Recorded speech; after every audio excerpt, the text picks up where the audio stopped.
So, you're a US citizen, you've fallen in love with someone from another country, and you've probably heard about the K-1 Fiancé Visa. It's that classic path to bring your partner to the States, right? But man, it can feel like a total maze. Today, we're going to untangle all of that. We are breaking this whole thing down into a clear step-by-step guide. Which brings us to the big question, the one that starts it all. How do you, actually, legally, bring your fiancé to the US so you can get married and finally start your life together? Well, for most people in your situation, the answer is the K-1 visa. So let's dive in and see exactly how this thing works. All right, here's our game plan for today. First, we'll see if you're even eligible. Then we'll tackle the two big parts, the petition and the interview. After that, we'll talk about that super important 90-day clock, the final goal of getting a green card, and then we'll wrap it all up with a K-1 survival kit. Sound good? Let's go. Okay, first things first. Before you even think about filling out a single form or paying a single fee, you gotta know if you qualify. This is the absolute foundation for the entire process, so let's make sure it's rock solid.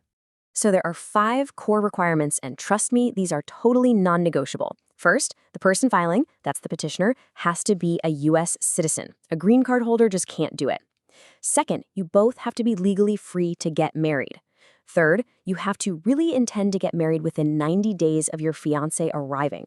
Fourth, and this is a big one, you must have physically met in person at least once in the last 2 years. And finally, you have to prove to the government that your relationship is the real deal. They call it bona fide. Let's just get the terminology straight real quick. There are 2 main players here. The petitioner, that's the US citizen. You're the one who files the paperwork and financially sponsors your partner. Then there's the beneficiary, that's your foreign fiancé. Their biggest jobs, like the visa application and the interview, will come a little bit later in the process. Okay, so you've checked all the eligibility boxes. You're good to go. Now, the real quest begins. Part 1 is all about filing the petition with U.S. Citizenship and Immigration Services, or as you'll see it everywhere, USCIS. Now, this first huge step is all on the U.S. citizen. You're going to fill out the main form, it's called the I-129F, pay the fee, and then this is the most important part. You have to gather a mountain of evidence to prove your relationship is legit. Once you have this perfect package, you mail it off. This packet is literally the key that unlocks the entire process. And let's talk money for a second. As of early 2026, that first filing fee is $675. Now, super important note here, these government fees change all the time, so you should always double-check the official USCIS website for the most current amount before you send anything. Seriously. Just think of your evidence packet like you're creating a scrapbook of your love story for a government official who's never met you. You're going to include photos together, plane tickets from your trips to see each other, screenshots of your text and video calls. You can even include letters from friends and family who know you're a real couple. The more organized and convincing your proof is, the smoother this will go. And once that package is in the mail, the waiting game begins. You know, this is honestly the hardest part for so many couples. USCIS processing can take anywhere from 6 to 10 months, and sometimes even longer. Patience isn't just a good idea here, it's an absolute requirement. So, after months and months, you finally get the good news. USCIS approved your petition. Awesome. Now, the case file gets sent over to the Department of State, and the spotlight shifts entirely to your fiancé for what I like to call the embassy gauntlet. This is your fiancé's mission, should they choose to accept it. And they have to. They'll need to fill out their own online form, the DS-160, pay another visa fee, get a full medical exam from a specially approved doctor, and gather up all their official documents, birth certificate, police records, that kind of thing. All of this is just to prepare for that final, super high-stakes visa interview. And yep, here's that second major fee. It's the visa application fee. Sometimes you'll see it called the MRV fee, and it's around $265. Your fiancé will pay this in their home country's currency while they're getting all their stuff together for the interview. Okay, if the interview goes well, fingers crossed, the officer will approve the visa. And then they'll hand your fiancé a sealed envelope. Now listen closely. This is maybe the most important rule in this whole process. Whatever you do not open this packet. It is meant only for the U.S. border officer when your fiancé arrives. Don't even peek.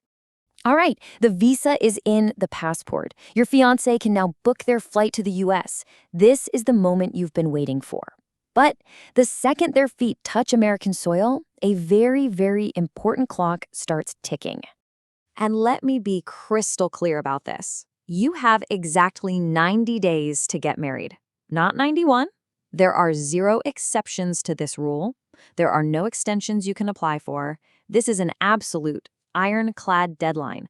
The entire K-1 visa is built on this promise. And if you miss it, there are some really serious immigration consequences. So you did it. You got married within the 90 days. You can pop the champagne and celebrate. But the immigration journey isn't quite over yet.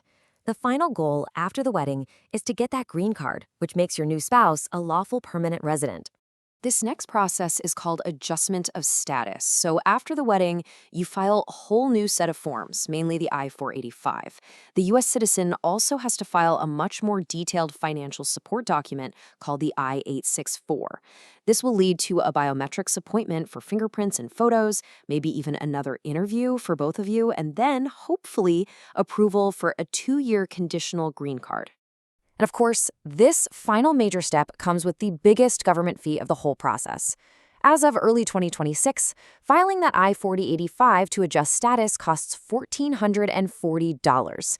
It is definitely a big expense you'll want to plan for after the wedding. Whew, okay, we have covered a ton of ground. So let's zoom out for a second and look at the whole big picture with our little K-1 survival kit, starting with a realistic look at how long this whole quest actually takes. Yeah, this timeline really puts it all into perspective, doesn't it? I mean, from the day you file that first form to your fiancé actually arriving in the US can easily take a year, maybe a year and a half. Then, getting the conditional green card can take another year or 2 after that. This is a multi-year marathon, not a sprint. And here are those core government fees all laid out. You're looking at roughly $2,400, and that's before you even factor in other costs like the medical exam, flights, or any legal help you might want. It is absolutely crucial to budget for this journey. So what's the big takeaway from all this? Well, while this process is long and it's demanding and it's stressful, it is 100% achievable. The 2 most important tools you need in your toolkit are a whole lot of patience and just incredibly thorough preparation. And really, that brings us to the final thought I want to leave you with. This entire journey, from that very first form to the final green card, it all hinges on the strength of your proof. So before you do anything else, the most important question you need to ask yourselves is this: is our evidence rock solid and ready to go?